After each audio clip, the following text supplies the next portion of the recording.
ദുനിയാവിലുള്ള മുഅ്മിനീങ്ങളെ കൂട്ടത്തിൽ നിന്ന് 4 ആളുകൾക്ക് അല്ലാഹു സുബ്ഹാനഹു വ തആല റഹ്മത്ത് കൊടുക്കൂല. 4 ആളുകൾക്ക് റഹ്മത്ത് അല്ലാഹു കൊടുക്കൂല. ഞാൻ വിശാലമായി വിശദീകരിച്ചു പറയുന്നില്ല. നമ്മൾ ഇങ്ങനെ ആലോചിക്കുക, നമ്മൾ ആരെങ്കിലും അങ്ങനത്തെ ആൾക്കാരുണ്ടോ? നമ്മൾ ആ ആൾക്കാർ ആരെങ്കിലും നമ്മളെ കൂട്ടത്തിൽ ഉണ്ടെങ്കിൽ ഇന്ന് തന്നെ അത്തരം കാര്യങ്ങളൊക്കെ, പ്രശ്നങ്ങളൊക്കെ പരിഹരിക്കാൻ വേണ്ടിയിട്ട് ശ്രമിക്കാം. 1, മുദ്മിനുൽ ഖംർ, കള്ളുകുടിയനായ ആള്, സ്ഥിരമായി കള്ളു കുടിച്ചു കൊണ്ടിരിക്കുന്ന മനുഷ്യൻ. അത്തരം ആളുകളൊന്നും ഈ ഭാഗത്ത് ഒരുപക്ഷെ ഉണ്ടാവണമെന്നില്ല. ഇനി ആരെങ്കിലും ഒക്കെ അറിയാതെ അതിനൊക്കെ അടിമപ്പെട്ടു പോയ ആളുകൾ, കള്ളാവട്ടെ, കഞ്ചാവാകട്ടെ, അതുപോലെ തന്നെ മുസ്കിറായ ഏതൊക്കെ സാധനം ഉണ്ടോ അതൊക്കെ ഉപയോഗിച്ചു കൊണ്ടിരിക്കുന്ന ആളുകളുണ്ടെങ്കിൽ ഇത്രയും വിശാലമായ ഒരു രാത്രിയിൽ അല്ലാഹു സുബ്ഹാനഹു വ തആല റഹ്മത്ത് തരൂല്ല, അല്ലാഹു കൊടുക്കില്ല. കാരണം കള്ളുകുടി എന്ന് പറഞ്ഞാൽ വലിയ തെറ്റുള്ള ഒരു സംഗതിയാണ്. ഞാൻ സമയമില്ലാത്തതുകൊണ്ട് വിശദീകരിക്കുന്നില്ല. അതിനെക്കുറിച്ച് പറഞ്ഞത് റസൂലുള്ളാഹി ആബിദുൽ അസ്നാം എന്നാണ്. അത് ബിംബങ്ങളെ ആരാധിക്കുന്നത് പോലെയാണ് എന്നൊക്കെ പറഞ്ഞാൽ മനസ്സിലാക്കാൻ കഴിയും. അതുകൊണ്ട് എന്റെ പ്രിയപ്പെട്ടവരെ, രണ്ടാമത് പറഞ്ഞ ഒന്ന് ചിലപ്പോൾ നമ്മളെ കൂട്ടത്തിൽ അത്തരക്കാരായ ആളുണ്ടാവും. 2, ഹഖുൽ വാലിദൈൻ, മാതാപിതാക്കളെ ബുദ്ധിമുട്ടിക്കുന്നയാൾ. മാതാപിതാക്കളെ ബുദ്ധിമുട്ടിക്കുന്ന ആളാണോ ആ മനുഷ്യർക്ക് അല്ലാഹു സുബ്ഹാനഹു വ തആല റഹ്മത്ത് കൊടുക്കില്ല. അല്ലാഹു കാത്ത് രക്ഷിക്കട്ടെ. മാതാപിതാക്കളെ ബുദ്ധിമുട്ടിക്കുക എന്ന് പറഞ്ഞാൽ അത്രക്കും പ്രയാസമുള്ള ഒരു സംഗതിയാണ്. എവിടെയൊക്കെ അല്ലാഹു സുബ്ഹാനഹു വ തആല സ്വർഗത്തിൽ കടക്കൂല എന്ന് പറയുമ്പോ അവിടെയൊക്കെയും ആ ഹദീസിന്റെ കൂട്ടത്തിൽ ഇപ്പോ ആളുകളെ ഇങ്ങനെ എണ്ണുമ്പോൾ അവിടെ കാണാൻ കഴിയുന്ന 1 മുദ്മിനുൽ ഖംർ, 2 ഹഖുൽ വാലിദൈൻ, മാതാപിതാക്കളെ ബുദ്ധിമുട്ടിക്കുകയാണ്. അത് കാണാൻ കഴിയും. എത്ര വലിയ ആളാണെങ്കിലും ശരി, ഏത് ദറജയിൽ നിൽക്കുന്നയാളാണെങ്കിലും ശരി, ഉമ്മക്കും ഉപ്പക്കും സംതൃപ്തരായിട്ടല്ല അവൻ മരണപ്പെടുന്നത് എങ്കിൽ, അല്ലെങ്കിൽ അവർ മരണപ്പെടുന്നത് എങ്കിൽ ആ മനുഷ്യന്റെ കാര്യം കഷ്ടം. അല്ലാഹു ആ അവസ്ഥയിൽ നിന്നൊക്കെ നമ്മെ കാത്തിരിക്കട്ടെ. അതുകൊണ്ട് എന്റെ പ്രിയപ്പെട്ടവരെ, അങ്ങനെ ആരെങ്കിലും നമ്മളെ കൂട്ടത്തിൽ ഉണ്ടെങ്കിൽ നാം അവരുമായിട്ട് അവരുടെ അരികിൽ ചെന്നിട്ട് പറയണം, ഉമ്മ പൊരുത്തപ്പെട്ട് തരണം, ഉപ്പ പൊരുത്തപ്പെട്ട് തരണം എന്ന് പറഞ്ഞ് അവരെ ആ പ്രയാസപ്പെടുത്തലുകളൊക്കെ ഒഴിവാക്കി നല്ല രീതിയിലേക്ക് വരണം. അപ്പൊ അവർ മരണപ്പെട്ടു പോയിട്ടുണ്ടെങ്കിലോ, അവരുടെ ഖബറിന്റെ അരികിൽ ചെല്ലണം. അവരുടെ ഖബറിന്റെ അരികിൽ ചെന്ന് കരഞ്ഞുകൊണ്ട് അവർക്ക് വേണ്ടി പ്രാർത്ഥിക്കണം. അങ്ങനെയാണ് മഹാത്മാർ പറയുന്നത്. അല്ലാതെ അവരെ കൊണ്ടുവരാൻ കഴിയില്ലല്ലോ. അതുകൊണ്ട് തന്നെ ആ ഒരു സ്വഭാവക്കാരായ ആരെങ്കിലും ഉണ്ടെങ്കിൽ എന്റെ പ്രിയപ്പെട്ടവരെ, അത് അവസാനിപ്പിക്കേണ്ടതാണ്. സ്വർഗം കെണി കാണാൻ സാധിക്കൂല. കാരണം സ്വർഗം ഉമ്മയുടെ കാലടിക്ക് കീഴിലാണ് എന്ന് പറയുമ്പോൾ, തഹ്ത അഖ്ദാമിൽ ഉമ്മഹാത്ത് എന്ന് പറയുമ്പോൾ ഔസതു അബ്വാബിൽ ജന്ന എന്നാണ് ഉമ്മാനെ കുറിച്ച് പറഞ്ഞത്. ഉമ്മാന്റെ മാത്രമല്ല പറഞ്ഞത്, ഉമ്മാന്റെ കാലടിക്ക് കീഴിലാണ് സ്വർഗം എന്ന് പറഞ്ഞപ്പോൾ ഔസതു അബ്വാബിൽ ജന്ന എന്ന് ഉമ്മാനെ കുറിച്ച് പറഞ്ഞു. സ്വർഗത്തിന്റെ മെയിൻ കവാടം അത് ഉപ്പയാണ്. അപ്പൊ ഉപ്പയും ഉമ്മയും ഇല്ലാതെ സ്വർഗത്തിൽ കടക്കാൻ സാധ്യമല്ല.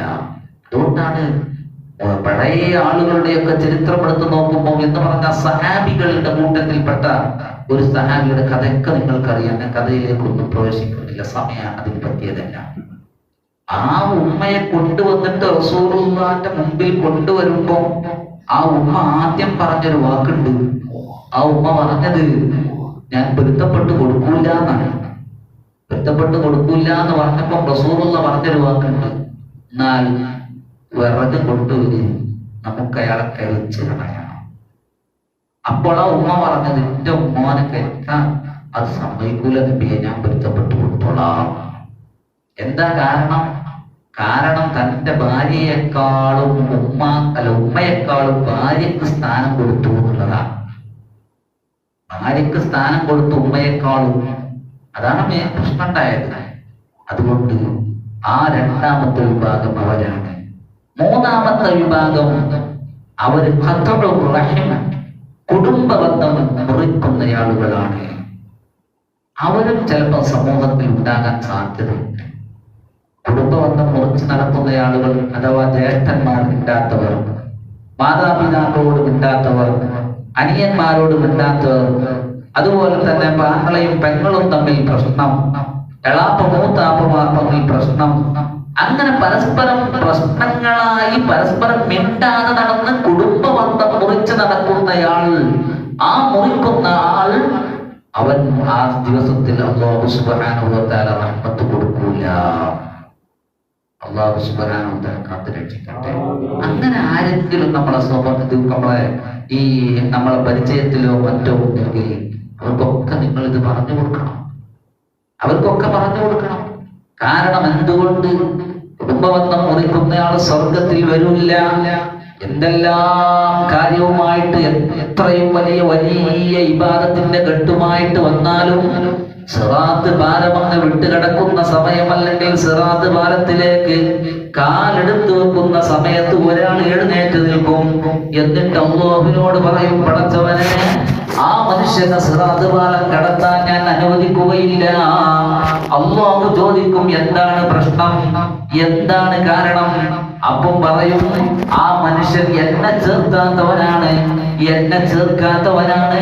അതുകൊണ്ട് തന്നെ നീ പറഞ്ഞിട്ടുണ്ട്, നിന്നെ ആര് ചേർത്തിട്ടുണ്ടോ അവനിക്ക് സ്വർഗമുണ്ട് എന്നാണ് പറഞ്ഞത്. നിന്നെ മുറിച്ചവനിക്ക് സ്വർഗത്തിൽ പ്രവേശനമില്ല എന്ന് എനിക്ക് വാഗ്ദാനം ചെയ്തതാണല്ലോ റബ്ബേ.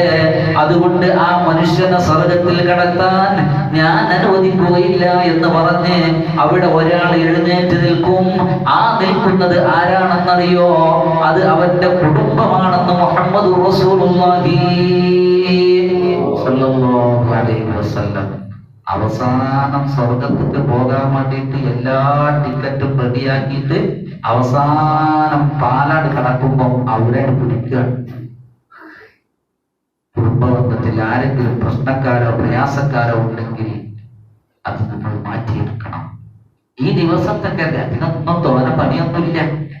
അതൊക്കെ നമ്മൾക്ക് ഇങ്ങനെ ഇബ്ലീസ് ഇങ്ങനെ തോന്നിച്ചു തരും. ഞാനിപ്പോ എങ്ങനെ ഓനോട് പറയും, ഓന്റെ അഞ്ജനല്ലേ, ജ്യേഷ്ഠനോട് അങ്ങനെ പറയും, അച്ഛനോട് പറയും, ഞാൻ എങ്ങനെ ഓനോട് പറയും, ഓന്റെ ജ്യേഷ്ഠനല്ലേ, ഓനെ അറിയില്ല, എന്നോട് ഉണ്ടാക്കാൻ പറ്റൂല, അങ്ങനെ അനിയനോടും പറയും. ഇങ്ങനെ പരസ്പരം ഇബ്ലീസ് എന്തെങ്കിലും എല്ലാവർക്കും അതിന്റെ ന്യായങ്ങൾ അങ്ങനെ ഇട്ട് കൊടുക്കും. ന്യായങ്ങൾ പറയാനേ നമുക്ക് സമയം ഉണ്ടാവുള്ളൂ. ഇബ്ലീസിനെ പുറത്താക്കിയപ്പോൾ ഇബ്ലീസ് പറഞ്ഞ വർത്താനം ന്യായമാണ്. ന്യായം പറഞ്ഞത്, നിന്നെന്തോണ്ടല്ല സൃഷ്ടിച്ചത്, ഓനെ മണ്ണോണ്ടല്ല സൃഷ്ടിച്ചത്, പിന്നെ എങ്ങനെ ഞാൻ അവർക്ക് സുജൂദ് ചെയ്യാം? ആ ന്യായത്തിന്റെ വാക്കുകൾ തന്നെയാണ് എല്ലാ ഫിത്നകളിലും നമ്മൾ കാണാൻ കഴിയുന്നത്. അതുകൊണ്ട് അങ്ങനെ ന്യായത്തിനും അന്യായത്തിനൊക്കെ പോകാതെ ആ സമയം തന്നെ നമ്മൾ നമ്മുടെ പ്രശ്നങ്ങളൊക്കെ ഉണ്ടെങ്കിൽ, ഉള്ളവരാരെങ്കിലും ഉണ്ടെങ്കിലാണ് പറയുന്നത്, എന്നല്ല പറയുന്നത്, അത് നമ്മൾ തീർത്തെടുക്കേണ്ടതാണ്. അല്ലാഹു സുബ്ഹാനഹു വ തആല അത്തരം അവസ്ഥകളെ തൊട്ടൊക്കെ അല്ലാഹു കാത്തുരക്ഷിക്കട്ടെ. ഇനി നാലാമത്തെ ഒരു വിഭാഗം, ആ വിഭാഗം അഥവാ ആളുകളുമായി പിണങ്ങി നിൽക്കുന്നയാൾ, മുഅ്മിനുകളോട് തെറ്റി നിൽക്കുന്നയാൾ. മുഅ്മിനുകളോട് എന്തെങ്കിലും നിസ്സാര പ്രശ്നം, അതിരിന്റെ പ്രശ്നം പറഞ്ഞ് പോലും തമ്മിൽ ശരിക്കുന്നില്ല, യോജിപ്പില്ല, പോലും തമ്മിൽ തെറ്റാണ്, വർഷങ്ങളായി വേണ്ടിയിട്ട് അതിരിന്റെ പ്രശ്നത്തിലോ അല്ലെങ്കിൽ എന്തെങ്കിലും പണത്തിന്റെ ഇടപാടിന്റെ പ്രശ്നത്തിലോ മറ്റോ ഏതെങ്കിലും ദീനിയായ കാര്യമല്ലാത്തതിന് വേണ്ടിയിട്ട് പരസ്പരം മിണ്ടാതെ നിൽക്കുന്ന ആളുകൾക്കും അല്ലാഹു സുബ്ഹാനഹു വ തആല ഈ ദിവസത്തിൽ റഹ്മത്ത് കൊടുക്കില്ല. അപ്പൊ ആ സ്വഭാവം ചിലപ്പോൾ നമുക്കുണ്ടാവാം. നീട്ടി പറയാൻ സമയമില്ലാത്തത് കൊണ്ട് ഞാൻ അവസാനിപ്പിക്കുകയാണ്. ഈ 4 സ്വഭാവം നമുക്കുണ്ടെങ്കിൽ നമ്മളത് ഇന്ന് തന്നെ നമ്മളതിന് പരിഹാരം കാണണം. എങ്കിലേ നമുക്ക് ആഖിറത്തിന് രക്ഷ ഉണ്ടാവുള്ളൂ. എങ്കിലേ നമ്മൾ ഇത്തിഖാഫിന് വേണ്ടിയിട്ട് എത്ര രാവിലെ ഇവിടെ വന്ന് ഇരുന്നാലും ഈ സ്വഭാവം ഉണ്ടാവും. അവന് ലൈലത്തുൽ ഖദർ ഉണ്ടാവില്ല. ലൈലത്തുൽ ഖദർ അവന് കിട്ടൂല. കാരണം മലക്കോന്റെ അടുത്തേക്ക് വരില്ല. അവനക്ക് അല്ലാഹു റഹ്മത്ത് കൊടുക്കില്ല.